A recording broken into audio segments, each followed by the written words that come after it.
ये शॉक करता है कि आखिरकार ये तुलना क्यों की गई। आशुतोष, आप भी ये मानते हैं तुलना उचित है आईसिस बोको हरम से हिंदुत्व की? आपका भी ये मानना है? मेरा मानना यह है कि सलमान खुर्शीद ने जो तुलना की है बहुत ही बेवकूफ़ी भरी तुलना है, और इस तरीके की तुलना से उन्हें बचना चाहिए और इस तरीके की तुलना नहीं करनी चाहिए। ये उनके व्यक्तिगत विचार हैं, कांग्रेस पार्टी ने उसको डिसोन कर दिया है। लेकिन मैं 2-3 बातों को बड़ी गंभीरता के साथ रखना चाहता हूं, क्योंकि राकेश सिन्हा जी यहाँ बैठे हुए हैं और आरएसएस में, बीजेपी में जो कुछ पढ़े लिखे लोग हैं उनमें से उनका मैं सम्मान करता हूं, उस नाते में कहना उनको मैं जवाब देना चाहता हूं। पहली बात यह है कि जो हिंदुत्व को जो हिंदू धर्म से जोड़ने की कोशिश की जा रही है, यह गलत है।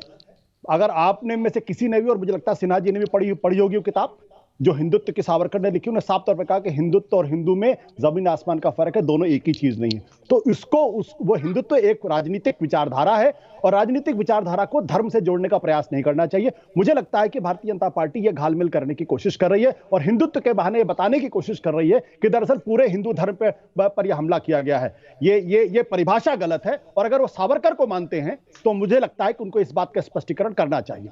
दूसरी बात, अगर आज इस तरीके की तुलना की जा रही है तो फिर हिंदुत्व और आरएसएस को, भारतीय जनता पार्टी को इस बारे में सोचना चाहिए कि आखिर हिंदुत्व को लेकर इस तरीके की बातें क्यों की जा रही हैं। क्योंकि सलमान खुर्शीद को किनारे कर दिए। आज अंतर्राष्ट्रीय मंच पर आप किसी भी जगह देख लीजिए, हर जगह भारत के खास तरीके से छवि बन गई है और भारत को एक इलिबरल समाज के तौर पर जाना लगा है। भारत की जो डेमोक्रेटिक कंट्री के तौर पर जो हैसियत बनी थी, आज उस पर पूरी दुनिया में चर्चा हो रही है आखिर हिंदुस्तान में हुआ क्या और क्या हो क्या रहा है। और तीसरी बात मैं कहना चाहता हूं कि बहुत सारे लोग अभी बड़ा लंबा चौड़ा तकरीर राकेश सिन्हा जी ने दी है। मैं 1984 के संदर्भ में बता देना चाहता हूं, जब सलमान खुर्शीद की बात पे बहुत कस के कर रहे थे कि नानाजी देशमुख से 1984 में एक चिट्ठी लिखी थी और उन्होंने 1984 के दंगों को जस्टिफाई करने की कोशिश की थी। अगर राकेश सिन्हा को लगता है कि मैं गलत कह रहा हूं तो मुझे इसी समय कंट्राडिक्ट कर दीजिए। तीसरी बात, जो उन्होंने पाकिस्तान, बांग्लादेश और इसका जिक्र किया, तो मैं उनको बता दूं कि 1922 में लाला लाजपत राय ने कहा था, भारत के विभाजन के बारे में बातचीत की थी। कहा था या नहीं कहा था, ये इतिहास का एक तथ्य है।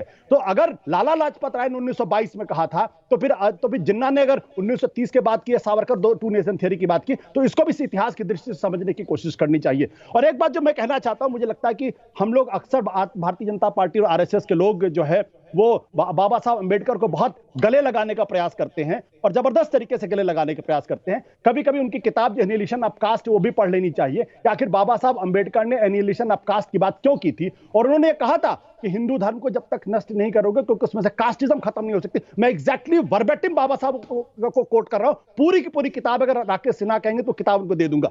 बाबा साहब अंबेडकर ने आगे चल के लिखा है, उन्होंने कहा था कि Hindu raj does become a fact, it will no doubt be the greatest calamity for this country. अगर भारत हिंदू राज बन गया, हिंदू राष्ट्र बन गया, तो इससे बड़ी कैलामिटी नहीं हो सकती है। फिर आगे उन्होंने यह भी कहा है कि Hindu raj must be prevented at any cost. फिर वो यह भी कहते हैं, Hinduism is a menace to liberty, equality and fraternity. अगर हिम्मत है तो बाबा साहब अंबेडकर के खिलाफ आज भारतीय जनता पार्टी और आरएसएस प्रस्ताव पारित करके उनको बाहर कर दे। नहीं कर सकते क्योंकि बाबा साहब अंबेडकर, लेकिन आशुतोष, आप सलमान खुर्शीद की बात की आलोचना तो कर रहे हैं लेकिन बातें वही कह रहे हैं।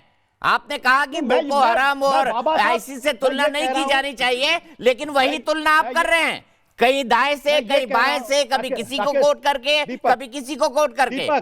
तो ये भी बताइए ना, बाबा साहब अंबेडकर ने इस्लाम के बारे में क्या कहा था, पार्टीशन ऑफ इंडिया के बारे में क्या कहा था? मैं यहां इस्लाम पे चर्चा करने के लिए नहीं है। जिस दिन इस्लाम पे चर्चा करनी होगी, मैं साफ तौर पे कहना चाहता हूं कि इस्लाम के मानने वालों को यह समझना पड़ेगा कि आखिर क्या कारण है कि वहां पे बोको हराम, तालिबान और इस्लामिक स्टेट जैसे निकलते हैं। क्यों? लेकिन आप घूम फिरा के वहीं पहुंच रहे हैं, आप घुमा फिरा के वहीं पहुंच रहे हैं। आपने कहा आईसिस और बोको हराम से तुलना नहीं की जा सकती, लेकिन आपने पैरेलल उसी के आसपास ड्रॉ किया पूरा। आपने हिंदुत्व को पॉलिटिकल वर्जन हिंदू का बता दिया। Hindutva is a way of life जो सुप्रीम कोर्ट खुद कह चुका है। दीपक, मैं इस्लाम के बारे में आपने पूछा, मैंने स्पष्ट कर दिया। इस्लाम को आज ये इंट्रोस्पेक्शन करने की जरूरत है, मुस्लिम समाज को इंट्रोस्पेक्शन करने की जरूरत है कि वहां बोको हराम, तालिबान और इस्लामिक स्टेट जैसे संगठन क्यों पैदा होते हैं। इसको इंट्रोस्पेक्शन करने की जरूरत है। मैं राकेश सिन्हा जी के पास चलता हूं। राकेश सिन्हा जी, क्या हिंदू का पॉलिटिकल वर्जन हिंदुत्व है? आप इस पैरेलल से सहमत हैं? और इसी सवाल को लेकर बाद में मैं अमनिजय जी के पास जाऊंगा। क्या आप इस पैरेलल से सहमत हैं कि हिंदुत्व पॉलिटिकल ब्रांच है? देखिए, एक बात मैं बता दूं कि जहां तक हिंदुत्व को सावरकर जी के पास आके फुल स्टॉप कर दिया जाता है, तो मैं संघ और भारतीय जनता पार्टी की तरफ से कहना चाहता हूं कि सावरकर जी हिंदुत्व की यात्रा में एक बड़े चिंतक, बड़े नेता, उससे भी बड़े एक देशभक्त थे, और वे हमारे एक वैचारिक पड़ोसी।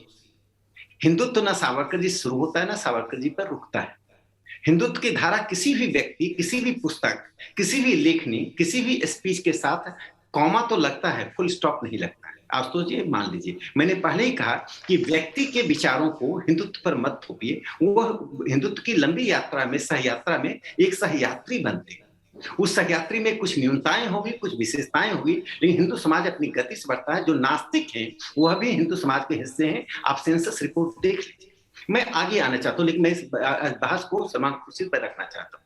देखिए, कांग्रेस पार्टी और उसके सहयोगी, जिसमें मैं आशुतोष जी को भी मानता हूं, उनको दर्द है सलमान खुर्शीद ने बेवकूफी की। बेवकूफी का सवाल नहीं होता है, सवाल है हिंदू धर्म पर उन्होंने वार किया है, और इस वार के लिए उनको माफी नहीं दी जाती। अक्षम्य अपराध है। और कांग्रेस पार्टी जब तक सलमान खुर्शीद को बाहर नहीं करती है, निकालती नहीं है, हिंदू समाज चुप बैठने वाला नहीं है।